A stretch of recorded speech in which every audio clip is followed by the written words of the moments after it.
여러분 안녕하십니까? 이어서 경남 소식입니다. 경남상공회의소협의회는 오늘 오전 국회를 방문해 우주항공청 특별법을 조속히 통과시켜줄 것을 촉구할 예정입니다. 창원과 진주, 사천 상공회의소를 중심으로 한 경남상공인 100여 명은 우주항공청 개청은 우주항공산업 육성을 위해 시급한 과제라며 정치권의 협력을 요구할 계획입니다. 경상남도는 오늘 도청 대강당에서 올해 경남을 빛낸 경상남도 문화상 6개 부문의 시상식을 엽니다. 경상남도 문화상은 학술, 예술, 문학 등의 분야에서 경남 발전에 기여한 도민에게 수여하는 경남 문화 최고 권위의 상이며 1962년 이후 지금까지 360여 명의 수상자를 배출했습니다. 연말을 맞아 경남의 주요 현안을 다시 살펴보는 기획 뉴스 그 후 순서입니다. 마산 로블랜드와 진해 웅동 1지구 사업 등 경남의 주요 민자 사업 문제는 올해도 조속히 속시원히 해결되지 못했습니다. 해를 넘겨 계속되는 민자 사업 문제, 결국 시민의 부담으로 이어지지 않을까 우려됩니다. 송현준 기자가 보도합니다. 지난 1월 경상남도와 창원시는 로블랜드 민자 사업자에게 1,662억 원을 배상했습니다. 사업자에게 절대적으로 유리하게 체결된 협약과 창원시 행정과오가 원인이었습니다. 이후 경찰은 로블랜드 재단 전 현직 직원과 민간 사업자 관계자 등을 수사하고 있지만 내년쯤 수사 결과가 나올 전망입니다. 창원 진해 웅동 1지구 개발 사업은 법적 다툼으로 해법을 찾지 못하고 있습니다. 부산 진해 경제자유구역청이 호텔 등 다른 관광시설이 추진되지 않은 책임을 물어 사업 시행자 자격 취소라는 극약 처방을 꺼냈지만 창원시가 반발해 소송이 시작됐습니다. 최종 판결이 나올 때까지 최소 3, 4년 파행이 불가피합니다. 게다가 2천억 원가량으로 추산되는 민자 사업자에게 줘야 하는 보상금도 이 기간에 따라 더 늘어날 수 있습니다. 창원 팔룡터널도 고민입니다. 실제 통행량이 예측 시의 30%에도 미치지 못하면서 사업자가 파산 위기에 처했기 때문입니다. 팔룡터널 민자 사업자는 창원시에 비용 보존을 요구해 협상이 진행 중입니다. 창원시가 협상 내용을 밝히지 않고 있지만 매년 수십억 원의 혈세를 지원해야 하는 처지입니다. 장밋빛 청사진으로 시작된 민자 사업이 사기로 이어지기도 했습니다. 합천에 고급 호텔을 짓겠다며 합천군과 민자 사업을 추진했던 사업자는 250억 원을 횡령했다가 붙잡혔습니다. 250억 원의 채무를 누가 갚아야 하는지를 두고 합천군과 대주단이 소송을 제기했지만 결과를 낙관하기 어렵습니다. 이 밖에 수년째 계속된 거가대로나 마창대교 문제까지 심각해지는 지방재정의 위기에 해결되지 못한 민자 사업의 부담이 시민의 몫으로 돌아오는 것은 아닌지 우려됩니다. KBS 뉴스 송현준입니다.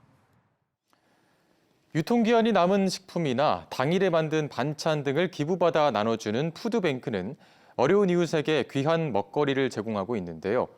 고금리에 물가도 급등하면서 이러한 식품 기부가 크게 줄었다고 합니다.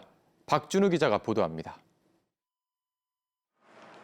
대구의 한 푸드마켓. 즉석밥과 죽, 식용유 같은 식품은 물론 치약, 칫솔까지 다양합니다. 형편이 어려운 사람들에겐 소중한 한 끼이자 살림살이입니다. 마트에 가면은 요즘 물건이 너무 비싸서 우리 어려운 사람들이 하나 사기는 참 부담스러운 정도인데 한 달에 한 번씩 이용을 하는 사람으로서 참 많은 도움도 되고. 소비 기한이 임박해 팔지 못해도 먹는 데는 문제가 없는 식품 등이 기부 대상입니다. 삼계탕 등 기부받은 물품들은 기초 푸드뱅크와 푸드마켓에 보내져 취약계층에게 나눠집니다.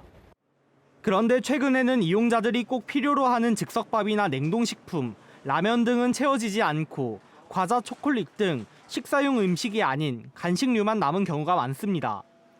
올해 대구와 경북 지역 푸드뱅크가 이용자들에게 나눠준 물품은 지난해보다 각각 4만여 건과 8만여 건 줄었고 금액은 같은 기간 50억 원 가까이 줄어들었습니다. 고물가로 지역 소상공인들이 생산량을 줄이면서 재고품도 함께 줄어든 게 이유로 분석됩니다.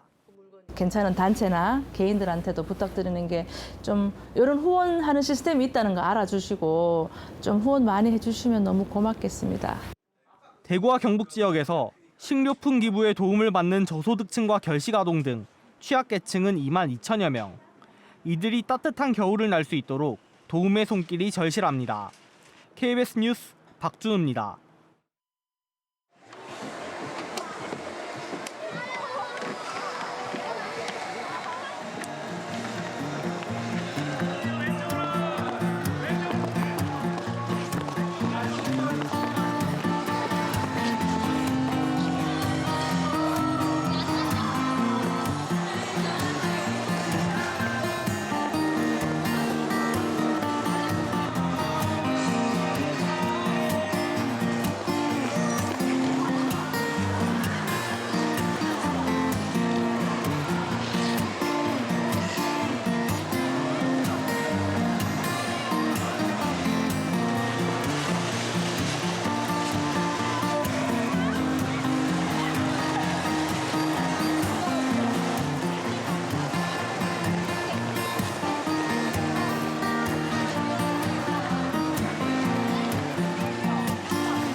오늘은 어제보다 기온이 더 오르겠습니다. 현재 기온 창원과 김해가 영하 2도, 의령이 영하 7도를 보이면서 어제 같은 시각보다 조금 높게 출발하는 아침인데요.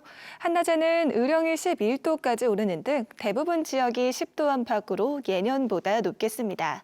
다만 아침과 낮의 기온차가 10도 이상으로 무척 크겠으니 체온 조절을 잘 해주셔야겠습니다. 한편 현재 내륙을 중심으로 시야가 좋지 못합니다. 가시거리 1km 미만의 짙은 안개가 끼어 있는 곳이 있는데요. 차량 운행하신다면 충분한 안전거리 확보 등 교통안전에 유의해 주셔야겠습니다. 오늘 우리 지역의 하늘 고기압의 가장자리에서 막다가 차차 구름 많아지겠습니다. 미세먼지 농도는 보통 단계 예상됩니다. 자세한 지역별 기온 살펴보겠습니다. 현재 기온 창원이 영하 2도, 창녕이 영하 6도를 보이고 있습니다. 한낮에는 창원이 9도, 고성이 10도로 어제보다 3에서 4도가량 높겠습니다. 서부 지역도 진주가 영하 7도, 합천이 영하 5도로 출발하는 아침이고요. 한낮에는 진주가 10도, 거창 8도 예상됩니다. 바다의 물결은 동해남부 먼바다에서 최고 2m로 비교적 잔잔하게 일겠습니다. 당분간 기온이 오르면서 예년보다 높은 기온에 큰 추위는 없겠는데요. 다만 토요일 오후부터 일요일 오전 사이 우리 지역에 한 차례 비 소식이 있겠습니다. 날씨였습니다. 경남에서도 오는 31일 송년축제와 새해 첫날 갑진년 해맞이 행사가 펼쳐집니다. 오늘 31일 밤 11시 반부터 창원 대종각에서 2023 제야의종 타종 행사가 열리고 같은 시각 창원시 창동 불종거리에서도 타종 행사가 진행될 예정입니다. 거제시도 31일 장승포항 수변공원에서 송년 불꽃축제를 열고 남해군 상주면 주민들은 상주 해돋이 물매기 축제를 열어 이튿날 새해 첫 해맞이까지 즐길 수 있게 준비할 계획입니다. 하동 케이블카는 31일 해넘이를 볼 수 있게 저녁 7시까지 운영합니다. 새해 해맞이 행사는 3.15 해양누리공원과 진해루, 진해해양공원에서도 각각 이루어집니다. 경상남도가 내년부터 일상 돌봄 복지를 더 늘립니다. 경상남도는 김해와 사천, 의룡, 하동 등 7개 시군을 대상으로 주거 환경이 열악한 집에 청소 전문가가 찾아가는 홈클린 버스를 운영합니다. 또 거동이 불편한 홀몸 어르신을 찾아가는 이동 빨래방 차량 지원 지역을 진주까지 7개 권역으로 넓힙니다. 지난해 경남의 지역 내 총생산액이 전국 4번째로 많은 것으로 조사됐지만 경남의 1인당 개인 소득은 최하위 수준에 머물렀습니다. 통계청이 최근 발표한 2022년 잠정 지역 소득 자료를 보면 경남의 지난해 지역 내 총생산은 전년도보다 4.6% 오른 약 120조 원으로 경기와 서울, 충남에 이어 4번째로 많았습니다. 반면 1인당 개인 소득은 2,189만 원으로 제주에 이어 전국에서 2번째로 낮았고 전국 평균에도 크게 못 미쳤습니다. 부산고법 창원재판부는 공직선거법 위반 혐의로 재판에 넘겨진 한정우 전 창녕군수에 대한 항소심에서 징역 1년에 집행유예 2년을 선고한 원심을 유지했습니다. 한 전 군수는 지난해 6일 지방선거를 앞두고 공무원 등을 동원해 자신의 자서전을 선거 구민들에게 무료 배포한 혐의로 기소됐습니다. 한전군수 측은 판결에 불복해 상고장을 제출했습니다. 공석이던 경남 도립 남해대학 구대총장에 노영식 전 경상남도 경제기업국장이 임명됐습니다. 노 신임 총장은 남해군 부군수 역임 당시 군청사 이전 문제 등을 해결하는 등 지역 사정에 박다는 평가를 받고 있습니다. 노 신임 총장은 학사와 학과 운영에 대한 대학 구조 개혁안을 마련하겠다고 밝혔습니다. 유네스코 세계문화유산인 김해시 대성동 고분군에 다음 달부터 야간 조명이 설치됩니다. 설치되는 조명은 잔디 등 50여 개와 나무 등 20개 등으로 밤에도 고분 관람과 산책을 할 수 있게 됩니다. 김해 대성동 고분군은 2만 3천여 제곱미터 규모인 금관가야의 대표적인 고분으로 지난 9월 역사적 가치를 인정받아 세계문화유산으로 지정됐습니다. 뉴스를 마칩니다. 시청해주신 여러분 고맙습니다.